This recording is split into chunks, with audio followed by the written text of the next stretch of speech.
அஸ்ஸலாமு அலைக்கும் வரஹ்மத்துல்லாஹி வபரகாத்துஹு. பிள்ளைகள் வணக்கம். என்ன விஷயம்னு சொன்னா வந்துட்டு நாங்க மார்னிங் செஷன்ல பார்த்த விஷயங்கள் எல்லாமே வந்துட்டு நாங்க ரெண்டு கேள்வி பார்த்துருந்தோம். சனத்தொகை மற்றும் குடியிருப்புகள் சம்பந்தமான கேள்விகள் வந்தா எப்படி ஆன்சர் பண்றது, அதுக்கு எப்படி நீங்க எழுதக்கூடிய விஷயங்கள் எல்லாமே அந்த செஷன்ல நாங்க பார்த்துட்டோம். ஓகே, இப்போ பார்க்க போறோம் என்னன்னு சொன்னா, அடுத்தது வந்துட்டு விவசாயங்கள் சம்பந்தப்பட்டிருக்கக்கூடிய கேள்விகளும், அடுத்தது வந்துட்டு உங்களுக்கு சுற்றுலா கைத்தொழிலும் இந்த மாதிரி வாரத்துக்கான வாய்ப்புகள் இருக்குது. அதனால அந்த ரெண்டு கேள்வியும் வந்து நாங்க இப்ப செய்யறதுக்காக ஒரு ஏற்பாடு ஒண்ணு செஞ்சிருக்குது. அந்த வகையில பார்த்தோம்னு சொன்னா, இப்ப விவசாயம் சம்பந்தப்பட்ட கேள்வி எடுத்தோம்னு சொன்னா, இப்போ வளவலன்னு பேசிட்டு இருக்காம நம்ம ஃபுல்லாவே நம்ம கிளாஸுக்குள்ளே போவோம். சரி, ஓகே, வருவோம் விஷயத்துக்கு. முதலாவது கேள்வி உங்களுக்கு தெரியும், வந்து 2 மார்க்ஸுக்குரிய கேள்வி கேட்பாங்க. அடுத்தது 6 மார்க்ஸுக்குரிய கேள்வி கேட்பாங்க. இன்னொரு கேள்வி வந்து 6 மார்க்ஸ், இன்னொரு கேள்வி 6 மார்க்ஸ். அதுல உங்களுக்கு நல்லா ஞாபகப்படுத்திக் கொள்ளுங்க, இந்த ஃபெஸ்ட்டுக்கு இருக்கிற 3 கேள்வி இருக்குதானே, அந்த கேட்கப்படக்கூடிய அந்த 3 கேள்வியில ஃபெஸ்ட்டுக்கு இருக்கிற 3 கேள்வியும் கூட சிலபஸை ஒட்டி உங்களுக்கு படிச்ச விஷயங்களுக்குள்ள இருந்து வரும். அதுல 4வது கேள்வி வந்துட்டு நீங்க கொஞ்சம் யோசிச்சு செய்ய வேண்டிய, அவங்களோட கிரகித்தல் நுட்பங்களை பயன்படுத்தி செய்யக்கூடிய மாதிரி இருக்கக்கூடிய ஒரு ஆன்சர் எழுதக்கூடிய மாதிரி தான் வந்துட்டு அந்த 4வது கேள்வி உங்களுக்கு போடுவாங்க. இப்போ அதன் அடிப்படையில பார்த்தோம்னு சொன்னா, இப்போ விவசாயம் தொழில்நுட்பம் தொடர்பான கேள்விகளை எடுத்தோம்னு சொல்லல, இப்போ உங்களுக்கு பாருங்க, முதலாவது கேள்வி போட்டிக்கிறோம்.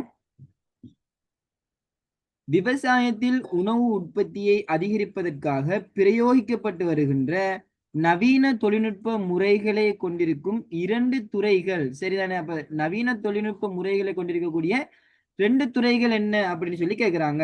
அப்ப உங்களுக்கு நல்லாவே தெரியும், வந்துட்டு விவசாய உற்பத்தியில வந்துட்டு பயன்படுத்தக்கூடிய 2 வகையான தொழில்நுட்பம் பயன்படுத்துவாங்க. அதுல முதலாவது விஷயம் என்னது, புதிய வகையான விதை வகைகளை வந்து உற்பத்தி செய்யறது, விதை இனங்களை வந்து உற்பத்தி செய்யறது. அதே நேரத்துல இன்னும் ஒரு விஷயம் இருக்குது, புதிய விவசாய தொழில்நுட்பங்களை பயன்படுத்துறது. அப்ப இதுதான் என்ன செய்யுது, விவசாய உணவு உற்பத்தி அதிகரிக்கிறதுக்காக பயன்படுத்தப்பட்டு வருகின்ற நவீன தொழில்நுட்ப முறைகள். இந்த 2 விஷயங்களும் தான். அப்ப அடுத்த கேள்வி அதே மாதிரி கேட்டிக்கிறாங்க பாருங்க. இப்ப மேலே உம்மால் குறிப்பிட்ட துறைகளில் ஒன்றினை தெரிவு செய்து உணவு உற்பத்தியை அதிகரிப்பதற்கு புதிய தொழில்நுட்பம் எவ்வாறு பங்களிப்பு செய்துள்ளது? சரிதான? கேள்வி விளங்கிட்டா? எப்படி இந்த நீங்க மேல சொன்ன விஷயங்கள் உணவு உற்பத்தியில பங்களிப்பு செஞ்சிருக்குது, அது என்ன மாதிரி விளக்கங்கள், அது சம்பந்தமானதுதான் உங்களுக்கு கேட்கிறாங்க. ஓகே, அப்ப பாப்போம். அப்ப இந்த கேள்வி உங்களுக்கு நல்லா விளங்கியிருக்குன்னு தெரியும். அப்ப உங்களுக்கு நல்லாவே தெரியும், வந்துட்டு புதிய, அதாவது புதிய வகையான விதை வகைகளை உற்பத்தி செய்யறது, அதே நேரத்துல புதிய விவசாய தொழில்நுட்பங்களை பயன்படுத்துறது. இந்த 2ம் எப்படி ஒரு உணவு உற்பத்தி அதிகரிக்கிறதுக்கு எப்படி பங்களிப்பு செய்யுதுன்னு சொல்லிட்டு உதாரணங்களோட கேட்டிக்கிறாங்க. சரியா? அப்ப அந்த வகையில பார்த்தோம்னு சொன்னா,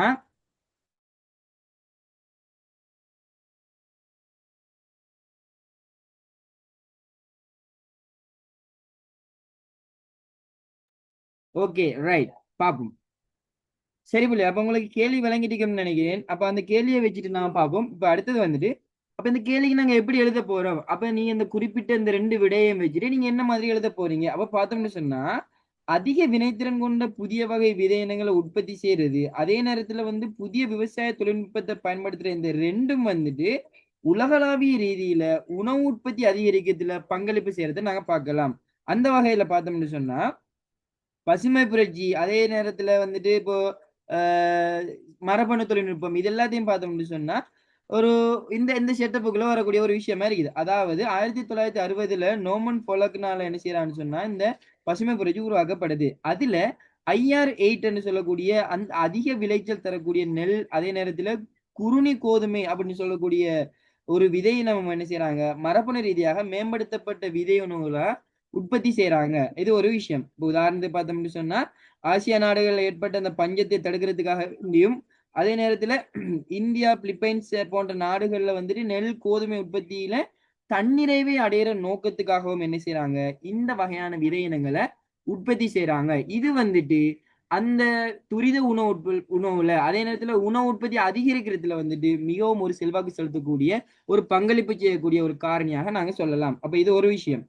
அடுத்தது பார்த்தோம்னு சொன்னா, வறட்சியை தாங்கக்கூடிய பயிர் வகைகளை உருவாக்குறது, அதுல பங்களிப்பு செஞ்சிருக்குது. இப்ப அதாவது இப்ப காலநிலை மாற்றம் வருது உங்களுக்கு தெரியும்.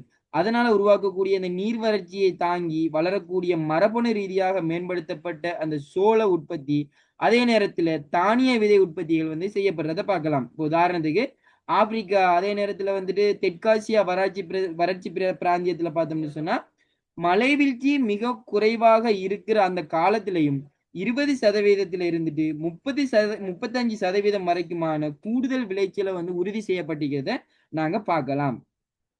அடுத்தது வந்துட்டு இப்போ இன்னும் ஒரு விஷயம் சொல்லலாம். இப்போ வெள்ளத்தை தாங்கி வளரக்கூடிய ஸ்கூபா நெல்லினங்களை வந்துட்டு உருவாக்கியிருக்காங்க.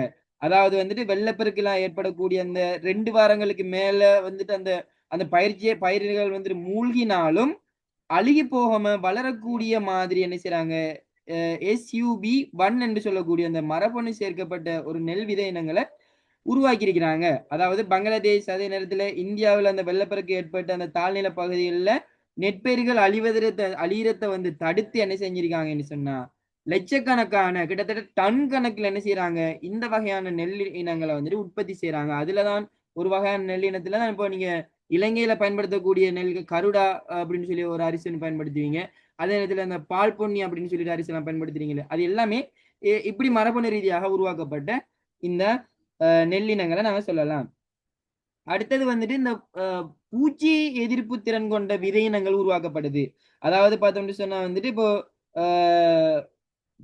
பெக்யூலஸ் அப்படின்னு சொல்லக்கூடிய ஒரு பாக்டீரியா இருக்குது. அந்த பாக்டீரியால என்ன செய்யறாங்கன்னு சொன்னா வந்துட்டு மரபணுவை கொண்டு உருவாக்கப்பட்ட பிடி காய்கறிகள், அதே நேரம் பிடி இன விதைகள், பிடி சோளம் விதைகள், பிடி கத்தரிக்காய்கள், இப்படியான பூச்சிகளை தாங்கக்கூடிய வகையில பூச்சிகளை தடுக்கக்கூடிய வகையில இயற்கையாக எதிர்க்கக்கூடிய வகையில என்ன செய்யறாங்கன்னு சொன்னா இந்த விதை இனங்களை உருவாக்கி இருக்கிறாங்க. இப்ப பூச்சிகள பயன்பாட்டை வந்துட்டு கணிசமாக குறைச்சி என்ன செய்யறாங்க, பூச்சிகளால் ஏற்படக்கூடிய அந்த பயிரிழப்பை தடுத்து உருவாக்கக்கூடிய ஒரு உணவு உற்பத்தியாக இது காணப்படுறதை நாங்க பார்க்கலாம். அடுத்தது பார்த்தோம்னு சொன்னா இந்த சொட்டு நீர், அதே நேரத்தில் தெளிப்பு நீர் பாசன தொழில்நுட்பம் வந்து இதனால உருவாக்கப்படுது. அதுல பார்த்தோம்னு சொல்லக்குள்ள இப்போ இஸ்ரேல்ல அறிமுகப்படுத்தப்பட்ட இந்த தொழில்நுட்பம் தான் இது வந்துட்டு இந்த சொட்டு நீர் பாசனம் வந்துட்டு எங்க உருவாக்கப்படுது சொன்னா இஸ்ரேல்ல அறிமுகப்படுத்தப்பட்டிக்கு. அதுல தாவரங்கள வேர்பகுதிக்கு தேவையான நீரை வந்துட்டு உரங்களோட சேர்த்து துல்லியமாக வழங்குறதுல வந்துட்டு இந்த முறை வந்துட்டு ஒரு ஒரு சிறந்த முறையாக காணப்படுது. அதுல திறந்த வழி பகுதியில வந்துட்டு நீர்ப்பாசனத்தை ஒப்பிடக்குள்ள வந்துட்டு ஒரு 50% நீர் சேமிக்கப்படுறதோட உலர் வயல் நிலங்கள்ல பயிர் விளைச்சல 30% அதிகமாக அதிகரிக்க முடிஞ்சதையும் நாங்க இங்க எடுத்துக்கொள்ள முடியும். சரிதானே பிள்ளைகள்? அப்போ இந்த விஷயம் வந்துட்டு உங்களுக்கு கிளியரா விளங்கியிருக்கும். அடுத்தது வந்துட்டு இந்த மேல சொன்ன அந்த துறைகள்ல வந்துட்டு உணவு உற்பத்தி அதிகரிக்கிறதுக்கான புதிய தொழில்நுட்பம் வந்துட்டு எப்படி பங்களிப்பு செய்யல, ட்ரோன் வகைகளை சொல்லலாம். ட்ரோன்கள பங்களிப்பு சொல்லலாம். ட்ரோன், அதே நேரத்துல இந்த செயற்கைக்கோள்ற துல்லியமான விவசாயத்தை வந்துட்டு கண்காணிக்கக்கூடிய ஒரு விஷயங்களை நாங்க சொல்லலாம். அதாவது பார்த்தோம்னு சொன்னா இப்ப விவசாய ட்ரோன்கள், அதே நேரத்துல வந்துட்டு சென்சார் மூலம் என்ன செய்யறாங்கன்னு சொன்னா நிலத்தினுடைய ஈரப்பதம் எப்படி இருக்குது, அந்த பூச்சிகள் தாக்கம் எப்படி இருக்குது, அந்த தாவரத்துல ஆரோக்கியமான நிலை எப்படி இருக்குது, அது எப்படியான நிலையில காணப்படுது, இது எல்லாத்தையும் என்ன செய்யுதுன்னு சொன்னா இந்த சிசிடிவி மூலமாக, அதே நேரத்துல ட்ரோன்கள் மூலமாக, அதே நேரத்துல சென்சார் அடிப்படையில் என்ன செய்யறாங்கன்னு சொன்னா இது எல்லாத்தையும் கணக்கிட்டு அவங்களோட தேவையான நிலங்களுக்கு தேவையான நிலங்களுக்கு என்ன செய்யறாங்க, தேவையான அளவுக்கு என்ன செய்யறாங்கன்னு சொன்னா உரம் மற்றும் மருந்து உற்பத்திகளை வந்துட்டு உருவாக்குறாங்கன்னு சொல்லலாம். சரியா? அடுத்த இதுக்கு பார்த்தோம்னு சொல்லல, இப்ப உற்பத்தி செலவை குறைக்கிறதோட பயிர் நோய்கள், அதே நேரத்துல பயிர்கள் ஏற்படக்கூடிய நோய்களை என்ன செய்யணும்னு சொன்னா முற்றாக தடுக்கக்கூடிய அளவுல வந்துட்டு இது உருவாக்கப்படுறத நாங்க பார்க்கலாம். அடுத்தது பார்த்தோம்னு சொன்னா இப்ப கட்டுப்படுத்தப்படாத சூழல்ல வந்துட்டு கட்டுப்படுத்தப்பட்ட சூழல்ல உருவாக்கக்கூடிய விவசாயம், அதே நேரத்தில் செங்குத்து விவசாய உற்பத்தியும் வந்துட்டு நாங்க இதுல ஒரு உதாரணமா சொல்லலாம். சரிதானே? அதே நேரத்துல மரபணு திருத்த தொழில்நுட்பம் இருக்குது. அப்ப அதையும் நீங்க இதுக்கு உதாரணத்துக்கு சொல்லலாம். அதே நேரத்துல பசுமை குடில், அதே நேரத்துல நிழல் வலை தொழில்நுட்பம் என்று சொல்லி இருக்குது. அதையும் நீங்க உதாரணத்துக்கு நீங்க இதுக்குள்ள கொடுத்து கொள்ளலாம். இப்படி பிள்ளைகள் நீங்க இந்த மேலே சொன்ன அந்த 2 விஷயத்தையும் வச்சு என்ன செய்யுது, அது எப்படி பங்களிப்பு செஞ்சிருக்குதுன்னு சொல்லிட்டு ஒரு துறையை தான் தெரிவு செய்யப்பட்டிருக்கு. அப்ப ஒரு விஷயத்த இப்ப அதிக வினைத்திறன் கொண்ட விதை இனங்களை தெரிவு செய்யணும்னு சொன்னா அதுக்கேற்ற மாதிரி எப்படி எழுதுறது, புதிய விவசாய தொழில்நுட்பங்களை நீங்க எடுத்தீங்கன்னு சொன்னா அது வந்துட்டு எப்படி அதுல வந்துட்டு பங்களிப்பு செய்யுதுன்னு சொல்லிட்டு நம்ம இப்ப சொன்ன விளக்கங்களை வச்சு நீங்க எழுதி கொள்ள இயலும் உங்களுக்கு. ரைட், அடுத்த கேள்விக்கு வருவோம். இலங்கையின் பிழைப்பூதிய விவசாயத்தில் காணப்படும் 3 முனைப்பான அம்சங்களை விளக்கட்டாம். ரைட். அப்ப இலங்கையில பார்த்தோம்னு சொன்னா பிழைப்பூதிய விவசாயம் என்று சொல்றது நாட்டுல விவசாயத்துறையில மிக மிக முக்கிய தூணாக காணப்படுற ஒரு விவசாயம் தான் நாங்க இலங்கையில காணப்படக்கூடிய இந்த பிழைப்பூதிய விவசாயம்னு நாங்க சொல்லுவோம். சரிதானே? அதுல பார்த்தோம்னு சொன்னா விவசாயிகள் பெருமளவுல தங்களோட குடும்பத்தில சொந்த உணவு தேவையை பூர்த்தி செய்வதை வந்துட்டு முதன்மையாக கொண்டு என்ன செய்யறாங்கன்னு சொன்னா முதன்மை நோக்கமாக கொண்டு அதே நேரத்தில் எஞ்சிய உபரி மற்றும் சந்தைப்படுத்தல் பாரம்பரியத்தை மையமா வச்சு என்ன செய்யறாங்கன்னு சொன்னா இந்த விவசாயத்தை மேற்கொள்றாங்கன்னு சொல்லி பார்க்கலாம். அதுல வந்துட்டு இந்த பிளப்பதிய விவசாயத்துல காணப்படக்கூடிய முனைப்பான அம்சங்கள்ல நாங்க முதலாவது பார்த்தோம்னு சொன்னா சிறுநில உடைமை முறையை வந்துட்டு பயன்படுத்துறாங்கன்னு சொல்லலாம். அதாவது வந்துட்டு இலங்கையில பிழைப்பூதிய விவசாயத்தில பிரதான அம்சமாக காணப்படக்கூடியது நிலங்கள்ல மிகச்சிறிய துண்டுகளாக பிரிக்கப்பட்டிருக்கிறதாகும். இதுல வந்துட்டு பெரும்பாலான விவசாயிகள் ஒன்றுல இருந்துட்டு கிட்டத்தட்ட 2 ஏக்கருக்கு குறைவான அளவு, அதாவது 1/2 ஹெக்டேர்ல இருந்துட்டு 1 ஹெக்டேர் வரைக்குமான நிலம் தான் வந்துட்டு அவங்களுக்கு காணப்படுறத பார்க்கலாம். அதுல பரம்பரையாக நிலங்களை பிள்ளைகளுக்கு பிரிச்சு கொடுக்கறதுனால இந்த நிலத்திற அளவு என்ன செய்யுதுன்னு சொன்னா சுருங்கி போகுது. ரைட். அப்ப இதுவும் வந்துட்டு ஒரு ஒரு ஒரு ஒரு ஒரு முனைப்பான அம்சத்துல நாங்க ஒரு விஷயமா சொல்லலாம். சிறுநில உடைமை முறையுமே சொல்லலாம். அடுத்த விஷயம் நாங்க பார்க்கலாம். இதுல நெற்பயிர்ச்செய்கையை நாங்க எடுக்கலாம். நெற்பயிர்ச்செய்கையினுடைய ஆதிக்கத்தை நாங்க எடுக்கலாம். அதாவது இந்த பிழைப்புதிய விவசாயத்தில மையப்பயிராக காணப்படக்கூடியதுதான் வந்துட்டு இந்த நெல். சரிதானே? இந்த நெல்ல வந்துட்டு இலங்கையில பிரதான உணவாக சோறு இருக்கிறதுனால உலர் வலயத்திலையும் அதே நேரத்துல ஈர வலயத்திலும் வாழக்கூடிய மக்கள் பிழைப்புதிய விவசாயிகள் என்ன செய்யறாங்கன்னு சொன்னா தங்களுடைய முதன்மை நிலத்துல நெற்பயிர்ச்செய்கையை தான் அவங்க மேற்கொள்ளக்கூடிய ஒரு ஒரு சூழ்நிலைக்கு தள்ளப்படுறதை நாங்க பார்க்கலாம். இதுவும் வந்துட்டு இந்த பிழைப்புதிய விவசாயத்துல காணப்படக்கூடிய ஒரு முனைப்பான அம்சத்துல நாங்க ஒரு விஷயமா சொல்லலாம். இன்னொரு விஷயம் பார்த்தோம்னு சொன்னா இது வந்துட்டு பெரும்பாலும் இந்த பிழைப்புதிய விவசாயம் குடும்ப உழைப்பை சார்ந்துதான் காணப்படும். அதாவது இந்த விவசாய முறையில வந்துட்டு வெளியாட்களை கூலிக்கு அமர்த்துறது என்று சொல்றது வந்துட்டு மிக மிக குறைவா தான் காணப்படுது. அதுல நெல் விதைக்கிறது இருக்கட்டும், அதே நேரத்துல களை பிடுங்கிறதா இருக்கட்டும், அறுவடையா இருக்கட்டும், இது எல்லாம் பணிக்கும் என்ன செய்வாங்கன்னு சொன்னா குடும்ப உறுப்பினர்கள் தான் இருப்பாங்க. இப்போ நெல் விதைக்கிறதுக்கு என்ன செய்வாங்கன்னு சொன்னா கணவன் இருப்பாங்க.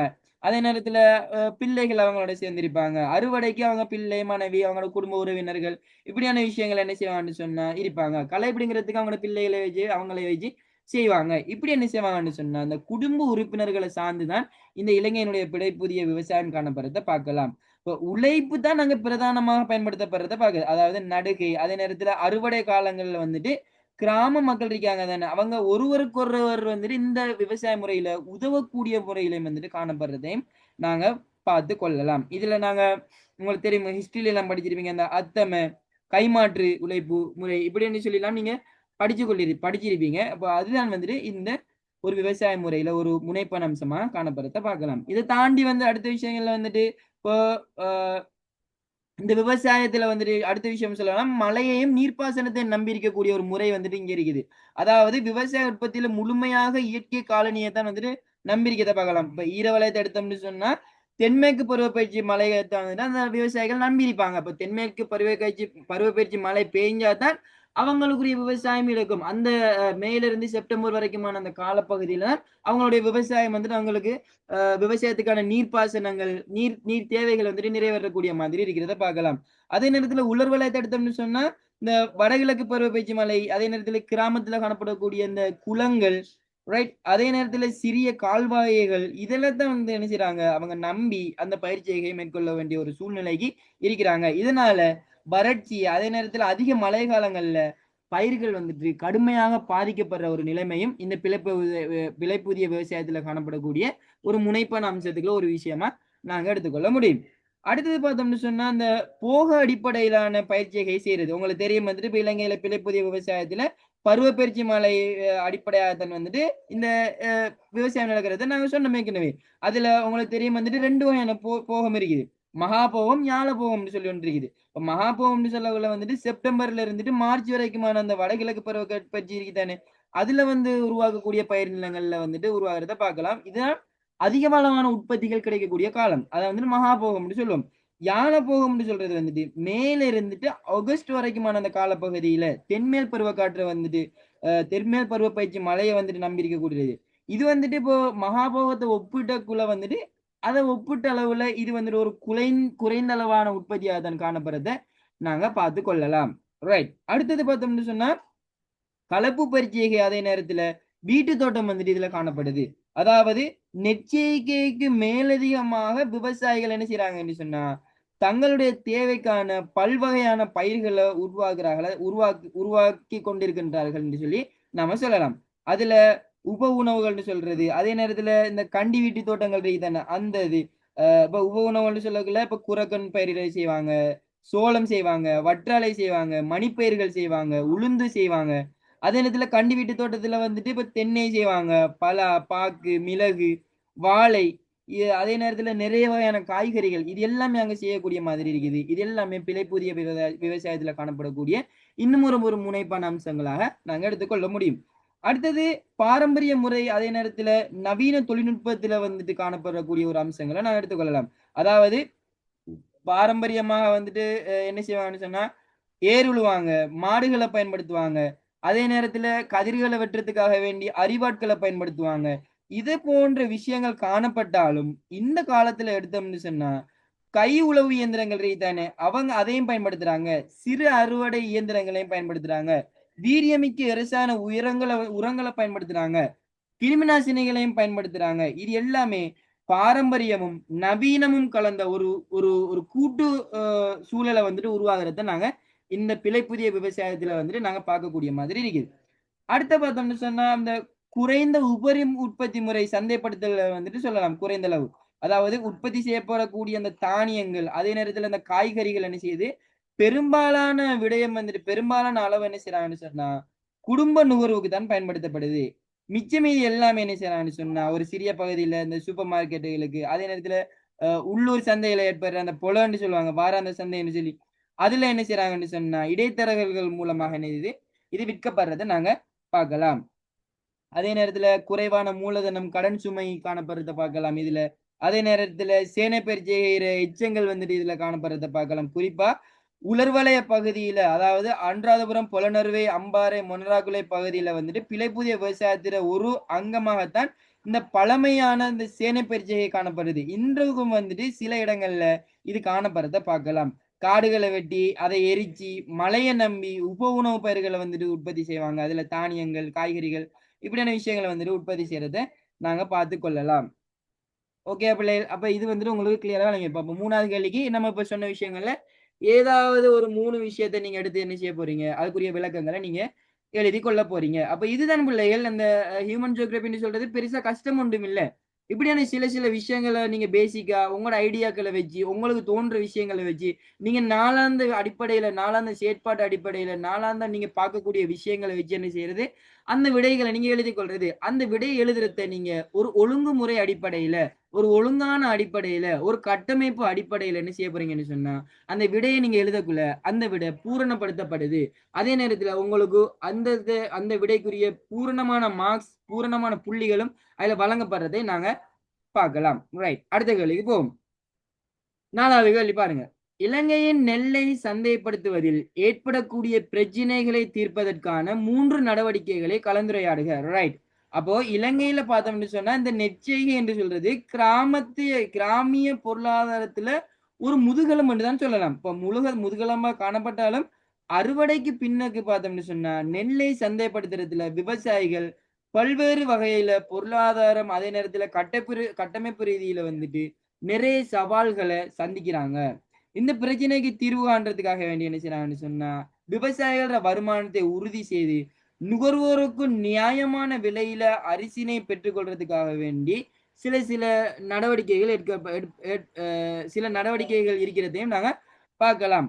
அப்ப அந்த வகையில பார்த்தோம்னு சொன்னா இலங்கையில நெல்லை சந்தைப்படுத்துறதுல ஏற்படக்கூடிய இந்த பிரச்சனைகளை தீர்க்கிறதுக்கான நடவடிக்கைகள்ல முதலாவது விஷயம் என்னது நெல்லை சந்தைப்படுத்தல் சபையை வந்துட்டு வலுப்படுத்துறதோட திறம்பட செயற்படையும் செய்யறது. அதாவது அந்த பிஎம்பி என்று சொல்லுவோம் தெரியும் தானே உங்களுக்கு. இப்ப அரசாங்கத்துல நெல்லை சந்தைப்படுத்துற சபை என்று சொல்லுவோம் அந்த பெட்டி மார்க்கெட்டிங் போர்டு என்று சொல்றது பிஎம்பி. அதை வந்துட்டு என்ன செய்யற அந்த பருவகால அறுவடை காலங்கள்ல சந்தையில தலையிடப்பட்டு விவசாயிலிருந்து நேரடியாக நெல்லை வந்து என்ன செய்யணும் கொள்வனவு செஞ்சு அதை கொள்வனவு செஞ்சதுக்கு பிறகு இதற்கான போதிய அளவு நிதி ஒதுக்கீடுகளையும் சரியான நேரத்துல வழங்குறதோட கொள்வனவு நிலையங்கள எண்ணிக்கையும் அதிகரிக்கிறதுல நடவடிக்கை எடுத்தோம்னு சொன்னா இந்த பிரச்சனைக்கு ஒரு தீர்க்கக்கூடிய மாதிரி இருக்கும். சரிதானே? அந்த பிஎம்பி என்ன செய்யறது, வலுப்படுத்துறது, திறம்பட செய்யக்கூடிய வகையில மேற்கொள்றது. அடுத்தது பார்த்தோம்னு சொன்னா இந்த நியாயமான உத்தரவாத விலை முறையை வந்துட்டு நடைமுறைப்படுத்துறது. சரிதானே? இப்போ உங்களுக்கு தெரியும் வந்துட்டு இப்போ இப்போ அவங்கள வந்துட்டு இப்போ பிரைஸ் கண்ட்ரோல் ஒன்றையும் சரிதானே, அந்த பிரைஸ் கண்ட்ரோலை வச்சு என்ன செய்யணும்னு சொன்னா ஒரு நியாயமான விலையில மேற்கொள்றது.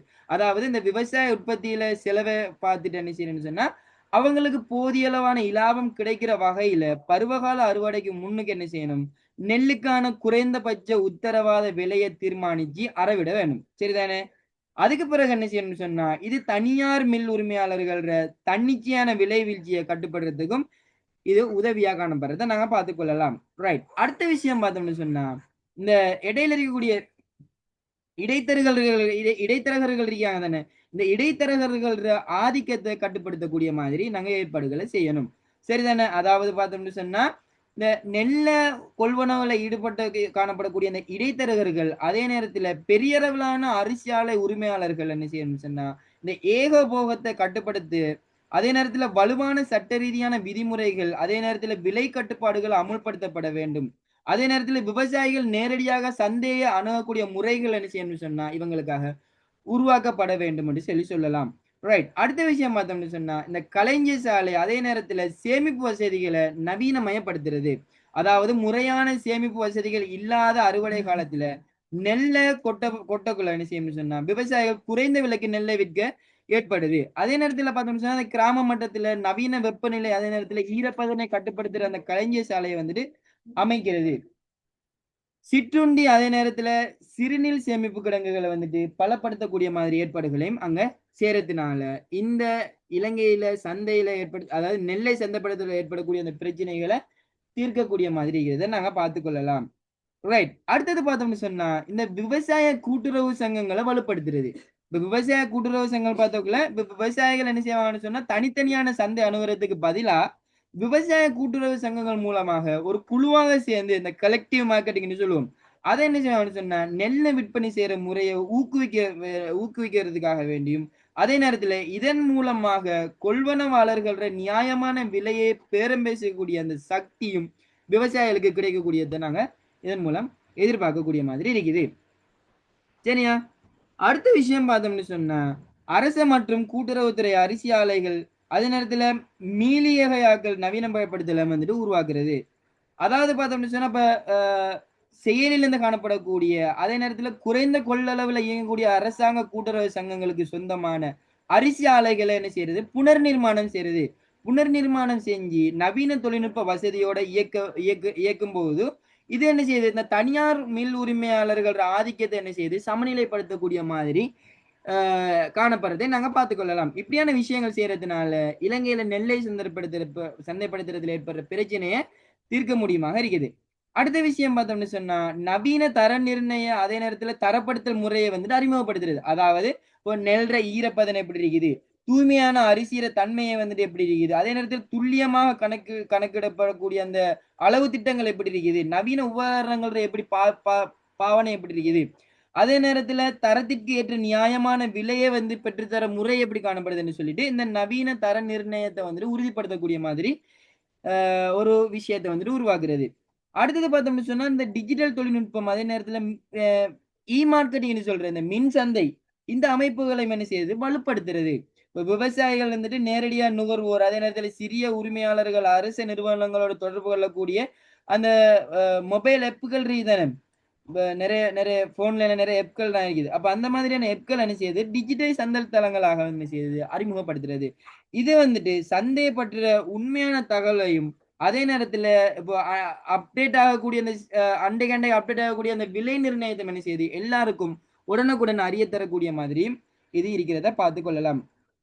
சரியா புள்ளைகள்? இப்படியான விஷயங்கள் என்ன செய்யுதுன்னு சொன்னா இலங்கையில நெல்லை சந்தைப்படுத்துறதுல மிக முக்கியமான ஒரு விஷயமாக காணப்படுறதை நாங்க பார்த்து கொள்ளலாம். ரைட். அப்ப இந்த விஷயம் எல்லாருக்கும் உங்களுக்கு கிளியரா இருக்கும்னு நான் நினைக்கிறேன்.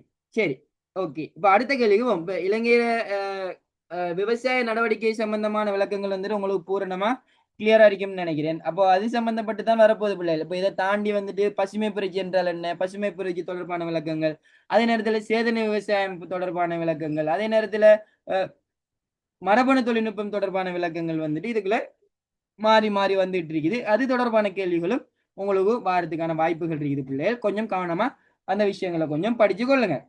ரைட், அடுத்த கேள்விக்குள்ள போவோம். அஹ் இரசாயன கைத்தொழில் கொஞ்சம் இருக்கட்டும் பிள்ளைகள். அப்ப நம்ம அதை வந்துட்டு நீங்க உங்களுக்குரிய விளக்கங்களா நீங்க எடுத்துக்கொள்ளுங்க. பிரதானமா நம்ம பார்க்கக்கூடிய அடுத்த கேள்வி வந்துட்டு இந்த சுற்றுலா கைத்தொழில் தொடர்பான விளக்கங்கள். இப்போ சுற்றுலாக்கள் கைத்தொழில் வந்துட்டு இந்த முறை கட்டாயம் வந்துட்டு உங்களுக்கு வரக்கூடிய ஒரு வாய்ப்புகள் இருக்கிறதுனாலதான் நான் இந்த கேள்வியை நான் உங்களுக்கு விளங்கப்படுத்தி விடுறேன். சரி பிள்ளைகள், பார்ப்போம். இலங்கையின் சுற்றுலா அதிகார சபை பிரகடனப்படுத்தியுள்ள 4 சுற்றுலா வலயங்களை பெயரிடுக. அப்ப உங்களுக்கு தெரியும் பிள்ளைகள், இலங்கையில காணப்படக்கூடிய சுற்றுலா வலயங்கள் எப்படி இருக்குது. இப்ப இலங்கையில வந்துட்டு சுற்றுலா மையங்கள் எப்படி பிரிக்கப்பட்டிருக்குது, அது எல்லாமே வந்துட்டு நான் உங்களுக்கு ஏற்கனவே ஒரு எம்சிக்கு படிச்சு தரக்குள்ள நான் உங்களுக்கு சொல்லி தந்திருப்பேன். அதுல வந்துட்டு சுற்றுலாட அடிப்படையில சுற்றுலா வந்துட்டு 2 வகையா பிரிக்கிறாங்கன்னு சொன்னேன். அதாவது பொருளாதார ரீதியான சுற்றுலாக்களை எப்படி பிரிக்கிறாங்க, மானிட ரீதியில சுற்றுலாக்களை எப்படி பிரிக்கிறாங்கன்னு சொல்லி தந்திரேன். அதுல வந்துட்டு பொருளாதார ரீதியில பார்த்தோம்னு சொன்னா அந்த காலநிலை தொடர்பான வரக்கூடிய சுற்றுலாத்துறை இருக்குது. அதே நேரத்துல இந்த தாவர விலங்குகளை பார்க்கறதுக்காக வேண்டி, வசீகரிக்கக்கூடிய இடங்களை பார்க்கறதுக்காக வேண்டி, இதெல்லாமே பொருளாதார நோக்கத்துல வந்துட்டு சுற்றுலா வந்துட்டு காணப்படுது. அதே நேரத்துல பார்த்தோம்னு சொன்னா ஆஹ் மானிட ரீதியில பார்த்த போக்குல வந்துட்டு தொல்பொருள் ரீதியில கலாச்சார மத்திய நிலையங்களை பார்க்கறதுக்காக வேண்டி, கலையம்சங்களை பார்க்கறதுக்காக வேண்டி, சுதேச வைத்தியத்துக்காக வேண்டி, விருந்தினர் நலனோன்பலுக்காக வேண்டி, பழக்க வழக்கங்களுக்காக வேண்டி வரக்கூடிய மக்களையும் நாங்க இதுல பார்த்துக் கொள்ளலாம். அப்படி வரக்கூடிய மக்கள் எல்லாரையும் வந்துட்டு இலங்கையில இருக்கக்கூடிய அந்த இடங்களை வச்சு, இலங்கையில அமைப்பை வச்சு என்ன செய்றாங்கன்னு சொன்னா வலயங்கள் அடிப்படையில இலங்கையில சுற்றுலா அதிகார சேவை வந்துட்டு பிரிச்சு காணப்படுறதை நாங்க பார்த்துக் கொள்ளலாம். அதுல உங்களுக்கு தெரியும் வந்துட்டு கொழும்பு வந்துட்டு பிரதானமான ஒரு சுற்றுலா தலமா இருக்குது. அதே நேரத்துல பாரிய கொழும்பு திட்டங்கள் இருக்குதானே, போர்ட் சிட்டி அந்த மாதிரி எல்லாம் இருக்குது. அது எல்லாமே வந்துட்டு அதுக்குள்ள இன்னும் ஒரு பகுதியா சொல்லலாம்.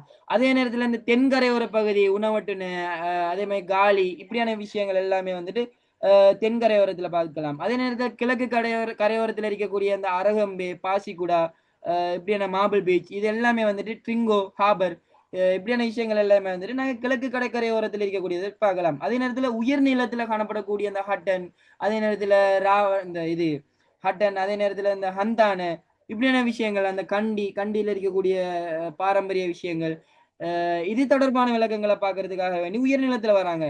அதே நேரத்துல புராதன நகரத்துல வரக்கூடிய அந்த அனுராதபுரம், புலனறுவை தொடர்பான நகரங்களை வந்துட்டு தரிசிக்கிறதுக்காக வராங்க. வடபிரதேசத்துல பாக்குறதுக்குரிய வடபிரதேசத்தை வந்துட்டு பார்க்கக்கூடிய வகையில வந்துட்டு நிறைய பேர் வராங்க. இப்படி என்ன செய்யறாங்கன்னு சொன்னா, இப்படி வலயங்களா பிரிச்சிருக்காங்க. 7 வகையான வலயங்கள் இருக்குது. அதான் நம்ம இப்ப சொன்ன விஷயங்கள். இப்ப கொழும்பு, பாரிய கொழும்பு, தென்கரையோரம், கிழக்கு கடற்கரையோரம், உயர்நில வலயம், அதே நேரத்துல புராதன நகரம் வலயம், அதே நேரத்துல வடபிரதேச வலயம்னு சொல்லிட்டு இப்படி 7 வகையான விஷயங்களை வந்துட்டு பிரிச்சிருக்கிறாங்க. அப்ப இதுலதான் என்ன செய்றாங்க, உங்களுக்கு 4 சுற்றுலா வலயங்களை பெயரிட சொல்லிக்கிறாங்க. அப்ப இதுல 7ல ஒரு 4 நீங்க பேரு கொடுத்தீங்கன்னு சொன்னா சரி. அடுத்த கேள்வியை பாருங்க. இலங்கையின் சுற்றுலாத்துறையில் காணப்படக்கூடிய 3 பிரிவுகளை விளக்க. இப்ப இலங்கையில சுற்றுலாத்துறை பார்த்தோம்னு சொன்னா அதுல நோக்கம், அந்த சுற்றுலாத்துறையில காணப்படக்கூடிய நோக்கம், அதுல புவியியல் பரம்பல், அதே நேரத்துல சுற்றுலா பயணிகள இயல்புகள் அடிப்படையில பார்த்தோம்னு சொன்னா பிரதானமா 3 வகையை பிரிக்கிறாங்க. அதுல வந்துட்டு இப்போ சர்வதேச வருகை தரக்கூடிய சுற்றுலாத்துறைன்னு சொல்லலாம். சர்வதேச ரீதியில வருகை தரக்கூடிய அஹ் ஒரு சுற்றுலாத்துறைன்னு சொல்லலாம். அதுல பார்த்தோம்னு சொன்னா அந்த வெளிநாடுல இருந்து இலங்கையை நோக்கி வரக்கூடிய அந்த சுற்றுலா பயணிகளை உள்ளடக்கின இந்த பிரதான பிரிவாக தான் இது காணப்படுது.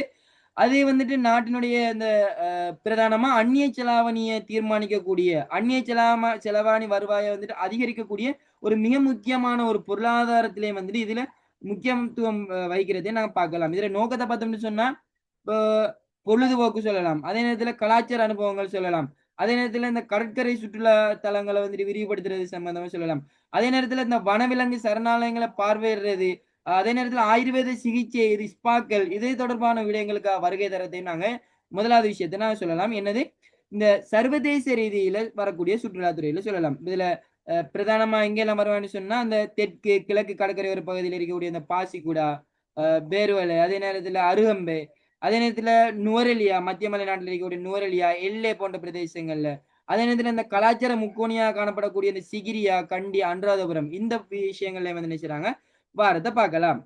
அடுத்த விஷயம் வந்துட்டு இன்னும் ஒரு துறை இருக்குது, உள்நாட்டு சுற்றுலாத்துறை. இது வந்துட்டு இலங்கையில வாழக்கூடிய குடிமக்கள் வந்துட்டு தன்னோட சொந்த நாட்டுக்குள்ள நிறைய இடத்துல பயணம் செய்யக்கூடிய டூரிசம் நோக்குல வந்துட்டு பயணிக்கக்கூடிய விஷயத்த பார்க்கலாம். இதுல நோக்கம் வந்துட்டு இப்போ இப்ப சனி ஞாயிற்றுக்கிழமையில வார இறுதி நாட்கள்ல போறது, அதே நேரத்துல களப்பயணங்கள் போறது, ஃபீல்ட் விசிட் போறது, பாடசாலை விடுமுறை காலங்கள்ல குடும்பத்தோட என்ன செய்யறது போறது, வரலாற்று இடங்களை பாடுறதுக்காக வேண்டி, அதே நேரத்துல புனித இடங்களை பார்வையிடுறது, சிவனொளி பாதமலை இப்படியான விஷயங்களை தரிசிக்கிறதுக்காக வேண்டி, கண்டிக்கு அந்த தலத மாளிகையை பார்க்கறதுக்காக வேண்டி நிறைய பேர் போவாங்க.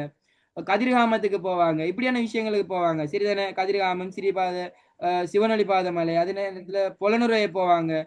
அனுராதபுரத்துக்கு போவாங்க. இப்படியான விஷயங்கள் வந்துட்டு நான் சொல்லலாம். அதே நேரத்துல நுவரெலியா, அதே நேரத்துல இப்போ மீன்பிடி விஷயத்துக்காக வேண்டி, சுற்றுலா ஓய்வு விடுதிகள் காணப்படுற இடத்துக்காக வேண்டி என்ன செய்வாங்க, இது போகக்கூடிய வகையில இருக்கிறது. என்னது வந்துட்டு இது உள்நாட்டு சுற்றுலாத்துறை சொல்லுவோம். அடுத்தது பார்த்தோம்னு சொன்னா இந்த அனுபவ சுற்றுலாத்துறை, சிறப்பு சுற்றுலாத்துறை என்று சொல்லக்கூடிய ஒரு விஷயம் இருக்குது. ஸ்பெஷல் இன்ட்ரெஸ்ட்ல வரக்கூடிய ஒரு விஷயம். அதாவது பார்த்தோம்னு சொன்னா இந்த பாரம்பரிய கடற்கரை, அதே நேரத்துல இயற்கை அழகை பார்வையிடறதுக்கு அப்பால ஒரு குறிப்பிட்ட ஒரு சிறப்பு நோக்கத்துக்காக வேண்டி இலங்கையில வரக்கூடிய உள்நாடு, அதே நேரத்துல வெளிநாட்டு பயணிகளை ஈர்க்கக்கூடிய ஒரு பிரிவா தான் நாங்க இந்த பார்க்கணும். அதாவது சுற்றாடல்ல இந்த சுதேச சுற்றுலாக்கள் இருக்குது. அதாவது யாழ, வில்பத்து, உடவளவ இந்த போன்ற வனவிலங்கு சரணாலயம் பார்க்கறதுக்கு. அதே நேரத்துல இந்த மலைக்காடுகள்ல இருக்கக்கூடிய அந்த சிங்கராஜவன பாதுகாப்பான முறையில பார்வையிடக்கூடிய முறையில காணப்படுறது. அதே நேரத்துல இந்த கலாச்சார மரபுரிமை சுற்றுலாக்கள்ல வந்துட்டு உலக மரபுரிமை சின்னங்களை பார்க்கறதுக்காக வேண்டி, பண்டைய வரலாற்று இடிபாடுகளை வந்து பார்க்கறதுக்காக வேண்டி, மத சடங்குகள் அதாவது இந்த கண்டி பெரஹரா இப்படியான விஷயங்கள் அனுபவிக்கிறதுக்காக வேண்டி பார்க்கக்கூடிய ஒரு பிரிவா இது காணப்படுது. அதே நேரத்துல இந்த சுகாதாரம், அதே நேரத்துல ஆயுர்வேத சுற்றுலாக்கள் அமைந்து காணப்படுறதை பார்க்கலாம். அதாவது இந்த ஹெலபத்தகம, அதே நேரத்துல ஆயுர்வேத சிகிச்சையில, அதே நேரத்துல யோகா பயிற்சியில வரக்கூடிய மக்களை வந்து இதுல பார்க்கக்கூடிய மாதிரி இருக்கிறத நாங்க சொல்லலாம். இதை தாண்டி அடுத்த விஷயத்துக்காக பார்த்தோம்னு சொன்னா இந்த இயற்கை சார்ந்த சுற்றுலாத்துறைகளை நான் ஒரு விஷயத்த சொல்லலாம். இயற்கை சார்ந்த பார்த்தோம்னு சொன்னா இலங்கையினுடைய இயற்கை விஷயங்களை பார்க்கறதுக்காக வேண்டி, வனவிலங்குகள், அதே நேரத்துல காலநிலை வேறுபாடுகளை அனுபவிக்கிறதுக்காக வேண்டி வருவாங்க. அதுல வந்துட்டு தெற்கு, மேற்கு, அதே நேரத்துல கிழக்கு கரையோரத்துல காணப்படக்கூடிய இந்த காலி, பெந்தோட்டை, பாசிக்குடா, நிலாவலி இது போன்ற விஷயங்களை வந்துட்டு கடற்கரை தொடர்பாக வருவாங்க.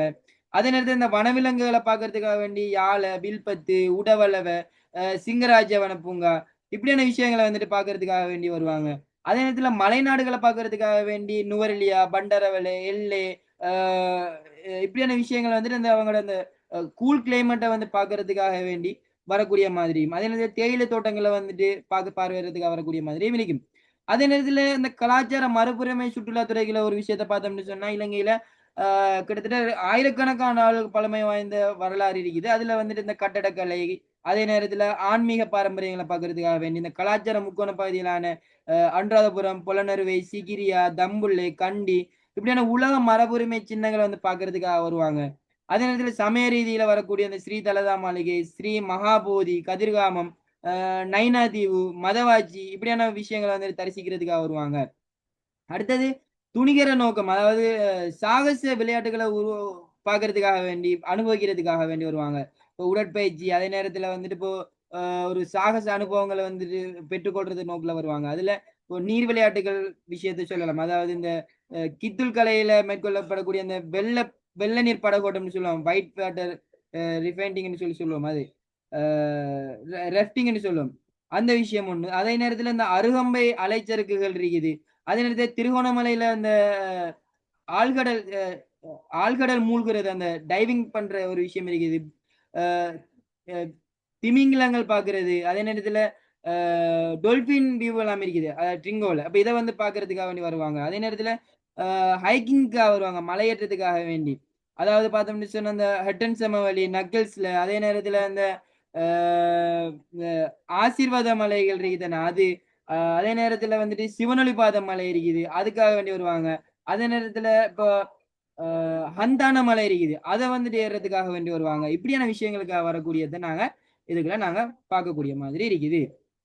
ரைட். அப்ப இந்த கேள்வி வந்துட்டு உங்களுக்கு நல்லா விளங்கிருக்கும்னு நினைக்கிறேன். அப்ப இலங்கையில காணப்படக்கூடிய சுற்றுலாத்துறை இதுல காணப்படக்கூடிய 3 பிரிவை தான் விளக்க சொல்லிக்கிறாங்க. நம்ம நிறைய பிரிவுகளை நாம கூறியிருக்கிறோம். அதுல நீங்க ஒரு 3 வகையான விஷயங்களை நீங்க விளக்குனீங்கன்னு சொன்னாலே போதும். ரைட். வருவோம், அடுத்த கேள்வி வருவோம். இலங்கையின் சுற்றுலா கைத்தொழிலால் ஏற்படும் 3 பொருளாதார நன்மைகளை விளக்கட்டாம். இப்ப இலங்கையர சுற்றுலா கைத்தொழில் ஏற்படக்கூடிய பொருளாதார நன்மைன்னு பார்க்கல, இலங்கையர பொருளாதாரத்துல சுற்றுலா கைத்தொழில் வந்துட்டு ஒரு மிக முக்கியமான ஒரு பங்கு வகிக்கக்கூடிய ஒரு சேவை துறையா தான் இந்த சுற்றுலாத்துறை காணப்படுது. இது நாட்டினுடைய அந்நிய செலவாணி வருவாயையும் வேலை வாய்ப்பு உருவாக்குறதையும் பிராந்திய அபிவிருத்தியையும் என்ன செய்யுதுன்னு சொன்னா நேரடியாக இந்த மாதிரியான விஷயங்கள்ல பங்களிப்பு செய்யறத பார்க்கலாம். அந்த வகையில பார்த்தோம்னு சொன்னா அந்நிய செலவாணி வருவாய் அதிகரிக்கிறதுல இது ஒரு முக்கியமான விஷயம்னு சொன்னோம். அதாவது வந்துட்டு இப்ப சுற்றுலாத்துறையில இலங்கைக்கு அந்நிய செலாவணி ஈட்டு தரக்கூடிய ஒரு பிரதானமான துறையாக காணப்படுது. அதே நேரத்துல வெளிநாட்டு சுற்றுலா பயணிகள் தங்கக்கூடிய இடம், அதே நேரத்துல உணவு, போக்குவரத்து, வழிகாட்டல், சேவைகள் இது தொடர்பான விடயங்களை வந்துட்டு பொருட்களை கொள்வனவு செய்யறதன் மூலமாக அஹ் வெளிநாட்டு நாணயங்கள் நாட்டினுடைய சர்வதேச கையிருப்பை வந்துட்டு அதிகரிக்கிறத இது உதவியா காணப்படுறதை நாங்க பார்த்து கொள்ளலாம். இது ஒரு விஷயமா நாங்க எடுத்துக்கொள்வோம். சரி, அதான் சொல்றது பிள்ளைகள், கொஞ்சம் வெயிட் பண்ணுங்க. வர விஷயத்துக்கு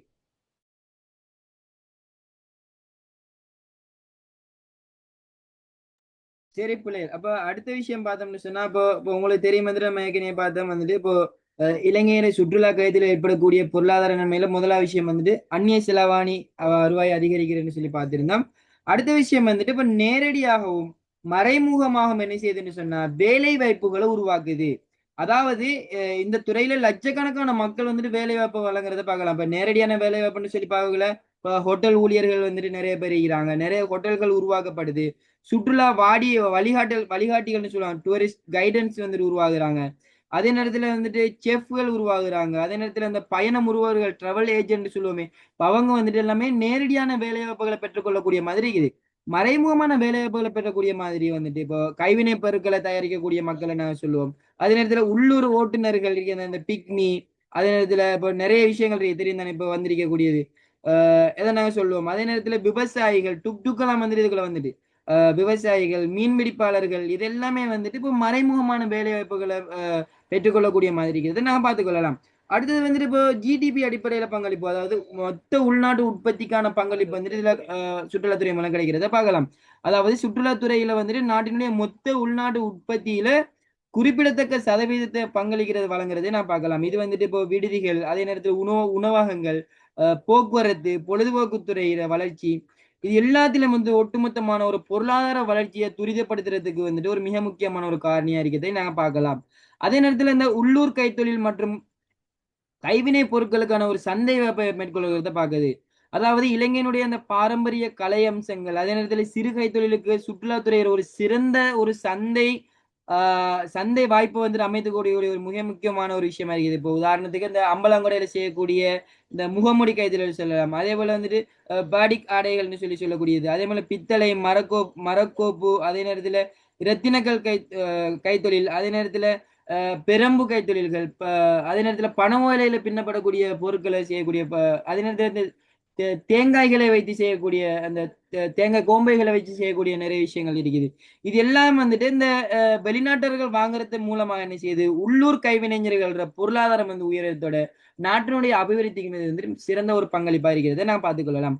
அதே நேரத்துல இந்த உட்கட்டமைப்பு வளர்ச்சியை நாங்க பார்க்கலாம். உட்கட்டமைப்பு வசதிகளுடைய வளர்ச்சி, அதாவது சுற்றுலா பயணிகள் கவரக்கூடிய அந்த அரசாங்கம் என்ன செய்யுதுன்னு சொன்னா தனியார் துறையை வந்துட்டு நாட்டினுடைய உட்கட்டமைப்புகளை மேம்படுத்தப்படுது. இப்ப எக்ஸ்பிரஸ் வேகள், நெடுஞ்சாலைகள், அதே நேரத்துல சர்வதேச உள்நாட்டு விமான நிலையங்கள் உருவாக்குறது, அதே ரயில் பாதைகள் விஷயங்களை வந்துட்டு விஸ்தரிக்கிறது. அதே நேரத்துல வந்துட்டு இப்படியான விஷயங்கள் எல்லாத்தையும் வந்துட்டு ஒரு அபிவிருத்தி செய்யறதுனால என்ன நடக்குதுன்னு சொன்னா இந்த சுற்றுலா கைத்தொழில் வந்துட்டு ஒரு பொருளாதார நன்மையா காணப்படுறது நான் பார்த்துக்கொள்ளலாம். அடுத்த பார்த்தோம்னு சொன்னா அரச வருவாய் வந்துட்டு அதிகரிக்கிறத பார்த்துக்கொள்ளலாம். நம்ம ஹோட்டல் சுற்றுலா சேவை மூலமான வந்துட்டு வரி கட்டணங்கள் வட்வரி மூலம் எடுக்கிறது. அதே நேரத்தில் விமான நிலையங்கள்ல வரக்கூடிய அந்த டெக்ஸ்ல வரக்கூடியது, அதே நேரத்தில் தொல்பொருள் இடங்களை பார்க்கறதுக்காக வேண்டி சிகிரியா, புலனறுவை, தேசிய பூங்காக்கள்ல யாழ வில்பத்து நுழைவுச்சீட்டு கட்டணங்கள் வந்துட்டு அரசாங்கத்துல அறவிடப்படுது. இதனால வந்துட்டு இந்த பொருளாதார நன்மையில ஒரு விஷயமா நான் சொல்லலாம். அடுத்தே பார்த்தோம்னு சொன்னா அந்த பிராந்திய ரீதியான பொருளாதார சமநிலையை பேணக்கூடிய மாதிரி இருக்குது. இப்போ சிகிரியா, நுவரெலியா, பாசிகுடா, எல்லை இந்த மாதிரியான அருகம்பை போன்ற விஷயங்கள் போன்ற இடங்கள்ல வந்துட்டு கிராமம், அதே நேரத்துல கரையோர பகுதியிலையும் பறந்து காணப்படுறத பார்க்கலாம். இதனால அந்த கிராமப்புறத்திலையும் பணப்புழக்கம் வந்துட்டு அதிகரித்து வரதை வந்துட்டு நாங்க இதுல ஒரு விஷயத்த நாங்க மென்ஷன் பண்ணலாம். இப்படியான விஷயங்களை அதே மாதிரி இந்த விவசாயம் அதே போல மீன்பிடித்துறைகள் தேவை வந்து அதிகரிக்கிறது. உள்நாட்டு வெளிநாட்டு முதலீடுகள் ஈர்க்கப்படுறது. அதே நேரத்துல பல்துறை சார்ந்த பொருளாதாரம் பெறுகிறது. இது எல்லாமே வந்துட்டு இலங்கையினுடைய சுற்றுலா கைத்தொழில ஏற்படக்கூடிய பொருளாதார நன்மைகளா நாங்க சொல்லலாம். இப்ப சொன்ன விஷயங்கள்ல ஏதாவது ஒரு 3 விஷயத்தை நீங்க விளக்குனீங்கனாலே போதும். சரி, லாஸ்ட் கேள்வி ஆறேன். இலங்கையினுடைய சுற்றுலா கைத்தொழிலினை விருத்தி செய்வதற்கு அரசாங்கம் மேற்கொள்ளப்பட்டு வரும் நடவடிக்கைகள். இப்ப இலங்கையினுடைய பொருளாதாரத்துல அந்நிய செலாவணியம் வேலை வாய்ப்புகளை மீட்டு தரக்கூடிய ஒரு முதன்மையான சேவை துறையாக காணப்படுறதுதான் வந்துட்டு இந்த சுற்றுலாத்துறை. இதனை மேலும் விருத்தி செய்யறதோட உலகளாவிய ரீதியில ஒரு சிறந்த சுற்றுலா தலமாக இலங்கை கட்டியெழுப்புறதுக்காக வேண்டியும் இலங்கையினுடைய அரசாங்கம் இலங்கை சுற்றுலா அதிகார சபையோட சேர்ந்து SLTDA அப்படின்னு சொல்லுவோம். இதனால வந்து இணைஞ்சி பல்வேறு வேலை திட்டங்களை வந்துட்டு முன்னெடுத்து வர்றதை பார்க்கலாம். அதுல பார்த்தோம்னு சொன்னா உலகளாவிய விளம்பரங்கள் சந்தைப்படுத்தல் பிரச்சாரங்களை செய்யுது. இப்ப இலங்கையில சுற்றுலா அபிவிருத்தி அதிகார சபையினால அதே நேரத்தில் சுற்றுலா ஊக்குவிப்பு பணியகம் SLTPBன்னு சொல்லுவோம். இவை ரெண்டும் இணைஞ்சு என்ன செய்யணும்னு சொன்னா உலகளாவிய ரீதியில யூ வில் கம் பேக் மோ அப்படின்னு சொல்லிடு இப்படியான ஒரு வாசகத்தோட என்ன செய்யறாங்கன்னு சொன்னா இப்ப நிறைய கவர்ச்சியான விளம்பரங்களை என்ன செய்து பிரச்சாரம் செஞ்சு வர்றதை பார்க்கலாம். அதே நேரத்தில் சர்வதேச சுற்றுலா சந்தைப்படுத்தல் கண்காட்சிகள் இப்போ WTM லண்டன், அதே நேரத்தில் ITB பெர்லின் இப்படியான போன்ற பங்கு படுறதுனால என்ன செய்யுதுன்னு சொன்னா சர்வதேச ரீதியிலேயும் அந்த BBC CNN இதனூடாக என்ன செய்யுது விளம்பரப்படுத்துறதுனூடாகவும் இது வந்துட்டு விருத்தி செய்யறதுக்கு ஒரு முக்கியமான ஒரு விஷயமா காணப்படுறத பார்க்கலாம். அடுத்தே பார்த்தோம்னு சொன்னா இந்த விசா நடைமுறைகளை இலகுவாக்குறது. அதாவது வந்துட்டு சுற்றுலா பயணிகளோட வருகை வந்துட்டு விரைவாக உயர்த்துற நோக்கத்துல தேர்ந்தெடுக்கப்பட்ட ஒரு ஒரு பிரதானமான நாடுகளுக்கு இந்தியா, சீனா, ரஷ்யா, ஐரோப்பிய நாடுகளுக்கு வந்துட்டு இலவச விசா அமைப்புகள் வந்துட்டு மேற்கொள்றது. ரைட். அதே நேரத்துல வந்துட்டு இப்போ இந்த அவர்களோட வருகையின் போது நம்ம விசாக்கள் விசா ஒன் அரைவல் அப்படின்ற மாதிரி ETA இதெல்லாம் வழங்குறதுனால என்ன செய்யுது இந்த சுற்றுலாத்துறை வந்துட்டு விருத்தி செய்யறதுல ஒரு மிக முக்கியமான ஒரு விஷயமா காணப்படுறத பார்க்கலாம். அடுத்தது வந்துட்டு சர்வதேச உள்நாட்டு போக்குவரத்து உட்கட்டமைப்பு அபிவிருத்திகள் இடம்பெறுது. அப்ப விமான நிலையங்களோட விரிவாக்கத்தை சொல்லலாம். உதாரணத்துக்கு இந்த கட்டுநாயக்க பண்டாரநாயக்க சர்வதேச விமான நிலையத்துல வந்துட்டு 2ஆம் முனைய விரிவாக்கம், அதாவது இந்த பலாலி யாழ்ப்பாணம், அதே நேரத்துல மட்டக்களப்பு ரத்மலான விமான நிலையங்கள சர்வதேச பிராந்திய விமான சேவைகளுக்கு வந்துட்டு பயன்படுத்தக்கூடியதை பார்க்கலாம். அடுத்து வந்துட்டு நெடுஞ்சாலை, அதே நேரத்துல ரயில் போக்குவரத்து சுற்றுலா மையங்களோட விரிவாக சென்றடையக்கூடிய அதிவேக நெடுஞ்சாலைகளை வந்துட்டு அதே நேரத்துல இந்த எல்லை எக்ஸ்பிரஸ் தானே எல்லை எக்ஸ்பிரஸ் அதை வந்துட்டு சுற்றுலா பயணிகளுக்கான சிறப்பு சொகுசு ரயில் சேவைகளை நடத்தக்கூடிய மாதிரியும் இதுல மேற்கொள்ளப்பட்டு வர்றதை பார்க்கலாம். அடுத்தது வந்துட்டு புதிய சுற்றுலா மண்டலங்கள் அடையாளம் காணப்படுறது, பிராந்திய அபிவிருத்தியை செய்யறது கூடிய ஒரு விஷயங்கள் சொல்லலாம். அனுபவ சுற்றுலா, அதே நேரத்துல சிறப்பு நிலையான சுற்றுலாவை ஊக்குவிக்கிற ஒரு இது சொல்லலாம். உதாரணத்துக்கு இந்த சாகச சுற்றுலாக்கள், அதே நேரத்தில் ஆயுர்வேத சுகாதாரம் சம்பந்தப்பட்ட விஷயங்கள், அதே நேரத்தில் சுற்றாடல் சுதேச சுற்றுலாக்கள், அதே நேரத்தில் வணிக மலைநாட்டு விஷயங்கள், இது தொடர்பான சுற்றுலாக்களை வந்துட்டு மேற்கொள்றது. இதுல வந்துட்டு அபிவிருத்திகளை மேற்கொள்ற விஷயங்கள் சொல்லலாம். அடுத்தது வந்து சுற்றுலா முதலீடுகளை ஈர்க்கிறதுக்கான அந்த ஒற்றை சாளர சேவைகளை செய்யறது. அதாவது வந்துட்டு இப்போ வெளிநாட்டுல அதே நேரத்தில் உள்நாட்டு முதலீட்டாளர்கள் வந்து ஹோட்டல்கள், விடுதிகள், அதே நேரத்தில் பொழுதுபோக்கு மையங்கள் இலங்கையில அமைக்கிறதுனால வந்துட்டு அவர்களுக்கான அந்த அனுமதிகளை விரைவாகவும் தாமதமின்றியும் பெற்றுக் கொடுக்கறதுல ஒரு மிக முக்கியமான ஒரு விஷயம் தான் நான் சொல்லுவோம். இந்த SLTDA வந்துட்டு ஒற்றை சாலா கட்டமைப்பு, single window investment facilitation unit அப்படின்னு சொல்லுவோம். அப்ப இதை வந்துட்டு ஒரு நடைமுறைப்படுத்துறதுனாலையும் சுற்றுலா கைத்தொழிலை விருத்தி செய்யறதுக்கு ஒரு மிக முக்கியமான ஒரு விஷயமா நாங்க சொல்லலாம். அடுத்து வந்து மனிதவள அபிவிருத்தியோட தொழிற்பயிற்சிகளை மேற்கொள்றது, அதே நேரத்துல டிஜிட்டல் தொழில்நுட்பங்கள் ஸ்மார்ட் சுற்றுலாக்கள் மூலமாக வந்துட்டு மேற்கொள்ற ஒரு விஷயங்கள் செய்யறது. அதே நேரத்துல சுற்றுலா பயணிகளோட பாதுகாப்பு, அதே நேரத்துல போலீஸ் சேவைகளை விரிவுபடுத்துறதுனாலையும் வந்துட்டு இந்த இலங்கையினுடைய சுற்றுலா கைத்தொழிலுடைய விருத்தியில ஒரு அரசாங்கம் மேற்கொள்ளக்கூடிய ஒரு மிக முக்கியமான நடவடிக்கைகளை நான் சொல்லலாம். இதுல நீங்க ஏதாவது ஒரு 3 விஷயத்தை நீங்க எடுத்துக்கொண்டீங்கன்னு சொன்னா இந்த விஷயம் நல்லா கிளியரா முடிஞ்சிடும் பிள்ளைகள். அப்ப இவ்வளவுதான் பிள்ளைகள் வந்துட்டு உங்களுக்கு இந்த செமினார் இதோட கம்ப்ளீட் ஆகுது. இதுல நல்ல ஒரு விஷயத்தை நீங்க எந்த வாசகத்தை நீங்க மென்ஷன் பண்ணி கொள்ளுங்க. அதாவது இந்த வாசகம் வந்துட்டு ஒரு மிக முக்கியமா நீங்க எடுத்துக்கொள்ளக்கூடிய ஒரு விஷயம் தான்.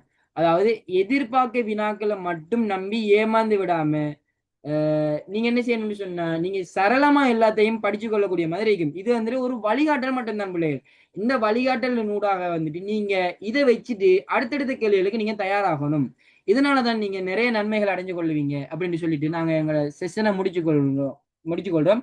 அஸ்ஸலாமு அலைக்கும் வரஹ்மத்துல்லாஹி வபரகாத்துஹு.